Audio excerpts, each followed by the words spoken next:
Delhi police की special cell ने जिन 3 आतंकियों को गिरफ्तार किया है उनमें से एक की पहचान शाहनवाज के रूप में हुई है। शाहनवाज आतंकी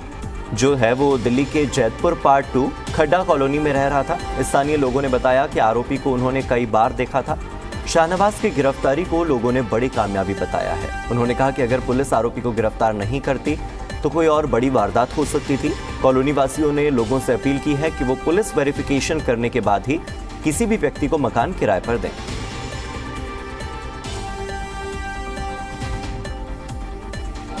का विषय है कि एक घनी कॉलोनी के अंदर बिना किसी जांच पड़ताल के एक ऐसा व्यक्ति यहाँ रह रहा था। उसके मंसूबे क्या थे, कैसे थे, ये तो अभी जांच कर रही है देश की सुरक्षा एजेंसी है। पर ये सबसे बड़ा सवाल ये है कि आस पड़ोस में ऐसा आदमी रह रहा है और बिना किसी जांच पड़ताल के। ये भी बहुत बड़ा विषय होता है कि लोकल थाने की वेरिफिकेशन नहीं कराई किसी चीज़ की उसके मकान मालिक ने। ये बहुत बड़ा चिंता का विषय है देश की सुरक्षा के लिए। ये तो मैं अपने प्रशासन का बहुत बहुत धन्यवाद करता हूं कि उन्होंने समय से पहले उसको गिरफ्तार करा। कोई बड़ी दुर्घटना अगर होती तो इस देश के लिए अच्छा नहीं रहता। जिनके यहाँ पे अगर इस तरह के व्यक्ति अगर कोई रहता तो तुरंत सूचना करें और कोई भी रखने से पहले उसकी पूरी जांच करें कि वो व्यक्ति कहाँ से आया है, कहाँ का रहने वाला है, उसकी आईडी चेक करें और उसकी इंफॉर्मेशन लोकल थाने में जरूर दें, जिससे कि कोई भी इस तरह का गतिविधि मेरे क्षेत्र में ना हो। अभी इस वक्त हम जैतपुर पार्ट 2 इलाके में हैं और हम आपको बता दें जैतपुर पार्ट 2 इलाके से दिल्ली स्पेशल सेल के द्वारा जो है कि एक आतंकी को गिरफ्तार किया गया था और उस आतंकी को गिरफ्तारी जो है कि वह सोमवार की तड़के सुबह की गई थी, जिसका नाम शाहनवाज के रूप में सामने आया है। वहीं हम बता दें कि वह जैतपुर पार्ट 2 इलाके के नंबरदार अपार्टमेंट में रहता था और हम उसी अपार्टमेंट के पास हैं और हम उसी की तस्वीरें दिखा रहे हैं कि किस तरीके से वह यहाँ रहता था। हालांकि जो शाहनवाज है वह पुणे से फरार था और पुणे में जो है कि उसको NIA के द्वारा उस पर 3 लाख का इनाम भी घोषित किया गया था। वह ISIS जो आतंकी संगठन है उसका वह मेंबर था और जो है कि उसकी गिरफ्तारी दिल्ली स्पेशल सेल के द्वारा की गई, जो एक बहुत बड़ी कामयाबी मानी जा रही है, क्योंकि वह कहीं ना कहीं एक दिल्ली में जब वह आया था तो कहीं ना कहीं एक बड़ी मंसूबे के साथ आया था। किसी आतंकी घटना को अंजाम देना चाहता था, मगर उससे पहले ही उसके मंसूबे पे पूरे पानी फेरते हुए स्पेशल सेल ने उसकी गिरफ्तारी की और गिरफ्तारी के बाद जो है अब उसे 7 दिन के रिमांड पर लिया गया है और उससे जो है कि पूरी तरह से पूछताछ की जा रही है कि आखिरकार वह किस मंसूबे के साथ दिल्ली आया था और उसकी आगे की क्या क्या जो उसकी योजनाएं थी, उसको किस योजना के लिए वह यहाँ पर पहुँचा था और किस योजना के तहत वह किस घटना को अंजाम देना चाहता था, जिसको लेकर के आगे की पूछताछ की जा रही है। हरिकिशोर शाह, जी मीडिया, दिल्ली। तो दिल्ली को दहलाने की कोशिश नाकाम रही है। मोस्ट वांटेड शाहनवाज गिरफ्तार किया जा चुका है। जैतपुर पार्ट 2 के खड्डा कॉलोनी में ये आतंकी रह रहा था और एक बहुत बड़ी बात जो सामने आई कि जिस कॉलोनी में वो रह रहा था आसपास के लोगों को ये आशंका भी नहीं थी कि उनके पड़ोस में कोई आतंकी रह रहा है। तो ऐसे में अगर कोई भी मकान मालिक है, किसी का अपना खुद का घर है और वो किसी को किराए पर मकान देते हैं तो बिना अग्रीमेंट के मकान नहीं देना चाहिए। और अगर अग्रीमेंट नहीं भी हो रहा है तो उससे पहले कम से कम पुलिस वेरिफिकेशन तो होना ही चाहिए। पुलिस वेरिफिकेशन आपके पड़ोस के थाने में हो सकता है और अगर आप वो नहीं कराते हैं तो देखिए इस तरह की घटनाएं फिर सामने आती हैं। मेरे सहयोगी प्रमोद शर्मा दिल्ली से जुड़ गए हैं ज्यादा जानकारी के साथ। प्रमोद, एक बहुत बड़ा संदेश दिल्ली वासियों को मिला है कि अगर आपके पड़ोस में कोई रह रहा है आपको पता भी नहीं लगेगा कि वो आतंकी है या वो किस गतिविधि में शामिल रहा है। इससे पहले आप तो क्राइम की न जाने कितनी खबर कवर कर चुके हैं और अक्सर आप यही पाते हैं कि किराए के मकान में ऐसे ऐसे लोग रह रहे होते हैं जो मोस्ट वांटेड होते हैं, जो आतंकी होते हैं, जो हत्यारे होते हैं, उन पर बड़े बड़े इनाम घोषित होते हैं, लेकिन अड़ोस पड़ोस के लोगों को पता ही नहीं होता कि हमारे पड़ोस में रह कौन रहा है।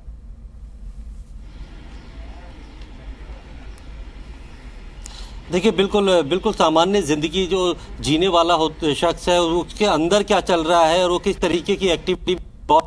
ये अक्सर जो है अड़ोसी पड़ोसी को नहीं पता होता है। बेहद पढ़ा लिखा ये मोहम्मद रिजवान था या फिर मोहम्मद शाहनवाज था या फिर जो अरशद वारसी था, ये बेहद पढ़े लिखे थे और इनको देख के किसी को भी नहीं लगता था कि ये लोग जो है इस तरीके की गतिविधियों में शामिल होंगे। अक्सर एक दूसरे से जो है ये कांटेक्ट करते थे, तो कई ऐसे ऐप थे या फिर टेलीग्राम के ज़रिए ये बातचीत करते थे या फिर मिलकर करते थे ताकि एजेंसीज की नज़र इन तक ना पड़े। और इनको जो रेडिकलाइज करता था या फिर जो इंस्ट्रक्शन दे रहा था, पाक में बैठा हुआ जो इनका हैंडलर था, जिसके ऊपर आरोप है कि 2002 में गुजरात में अक्षरधाम मंदिर पर जो आतंकी हमला हुआ था, उसका मास्टरमाइंड जो है वो गौरी और उसका दामाद, वो इनको इंस्ट्रक्शन दे रहे थे। तो आईएस की आइडियोलॉजी से जुड़ गए थे और बेहद पढ़े लिखे अच्छे जो अलीगढ़ मुस्लिम यूनिवर्सिटी या फिर जामिया यूनिवर्सिटी या फिर जो विश्व स्तरीय जो इंजीनियरिंग कॉलेज है महाराष्ट्र पुणे का, वहाँ से ये पढ़े हुए थे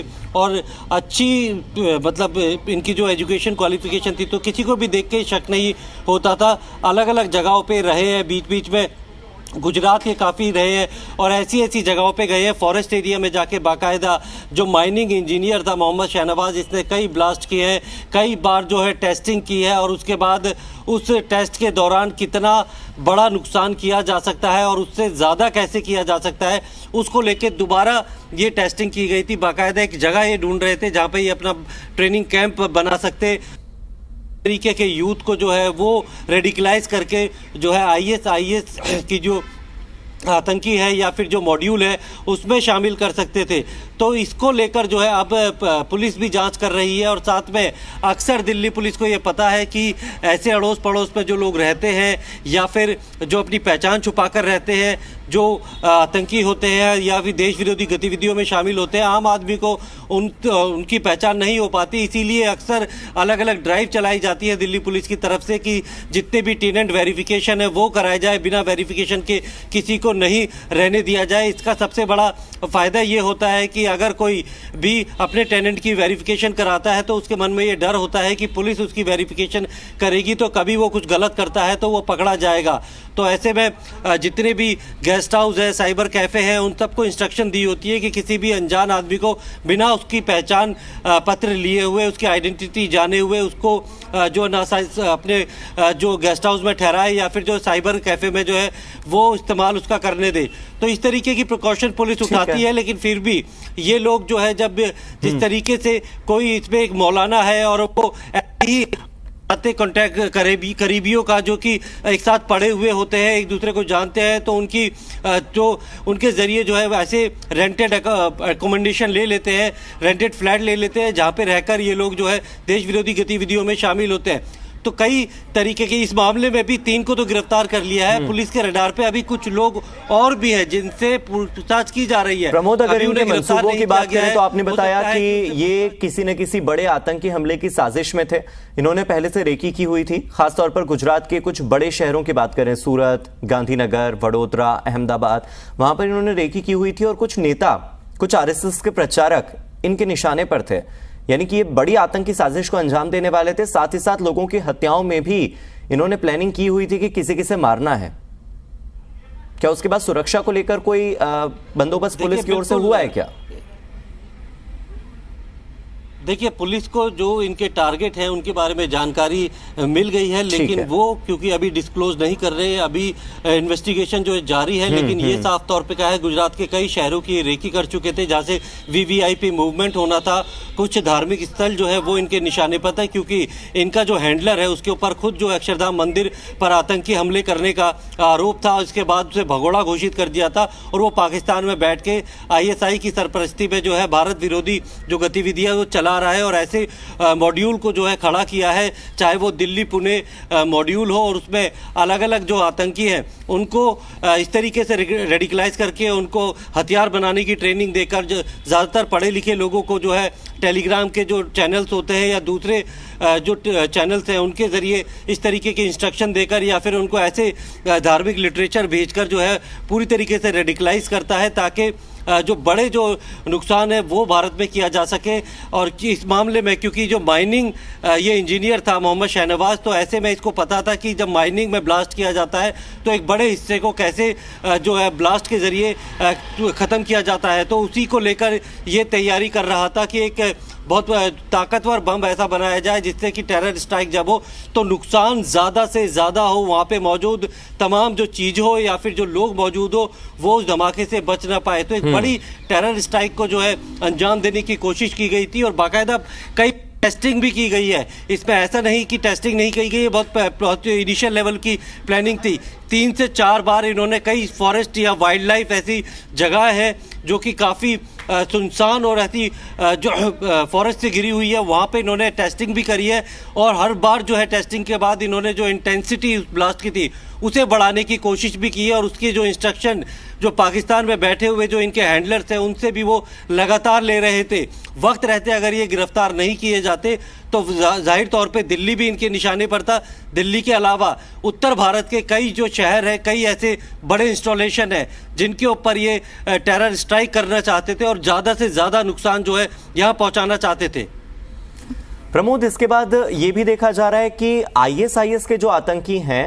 उन्हें पनाह देने का काम, उन्हें शह देने का काम, उन्हें हथियार मुहैया कराने का काम, उनके कम्युनिकेशन को बहुत ज्यादा टेक्निकली स्ट्रांग बनाने का काम कोई और नहीं बल्कि पाकिस्तान की खुफिया एजेंसी ISI करती है। यानी कि दुश्मन देश, हम कहना नहीं चाहते अपने पड़ोसी देश को, लेकिन बावजूद इसके हमारा पड़ोसी देश हमारे खिलाफ जिस तरह की साजिशें रच रहा है उसमें साफ तौर पर पता लगता है कि इन आतंकियों को और किसी का नहीं बल्कि पाकिस्तान का समर्थन है। पाकिस्तान की खुफिया एजेंसियां उनकी मदद करती है, न केवल सीमावर्ती इलाकों में घुसपैठ के लिए बल्कि आप देखिए दिल्ली और गुजरात जैसे इलाके भी अब सेफ नहीं रह गए हैं।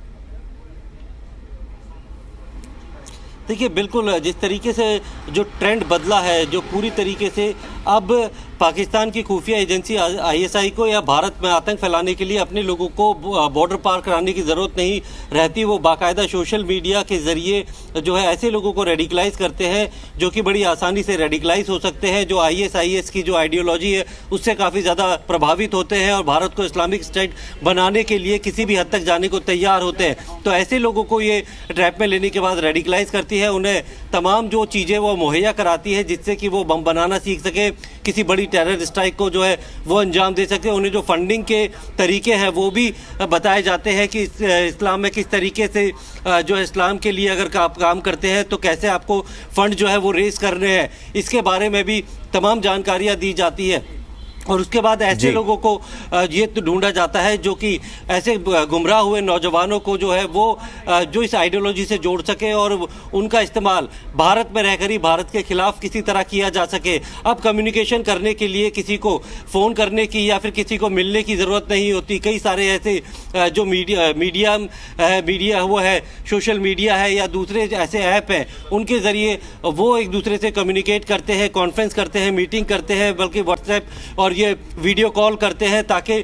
जो है जिसको कि जो है एजेंसीज भी बहुत जल्दी इंटरसेप्ट नहीं कर पाती। तो यही वो सारी जो है जो टेक्नोलॉजी का इस्तेमाल है वो ISI कर रही है और पाकिस्तान में बैठ के भारत के अंदर भारत के ही लोगों को जो है वो भारत के खिलाफ इस्तेमाल करने के लिए प्रमोद, और पाकिस्तान में बैठे हैंडलर्स यहाँ भारत में आतंकियों को तैयार कर रहे हैं और जिस राम मंदिर के उद्घाटन के लिए पूरा देश उत्साहित है और किसी उत्सव की तरह तैयारियां कर रहा है राम मंदिर के उद्घाटन की, जनवरी का इंतजार हम सभी कर रहे हैं, तो दूसरी तरफ उसी श्री राम मंदिर को दहलाने की नापाक साजिशें इस वक्त पाकिस्तान में रची जा रही हैं, षड्यंत्र गढ़े जा रहे हैं। बहुत बहुत शुक्रिया आपका इस जानकारी के लिए। उम्मीद करते हैं कि आने वाले समय में जो सुरक्षा बल हैं वो इसी तरह से अपनी सक्रियता दिखाएंगे और आतंकियों का इसी तरह से काम तमाम होता रहेगा जैसे इस वक्त घाटी में आतंक का सफाया हो रहा है।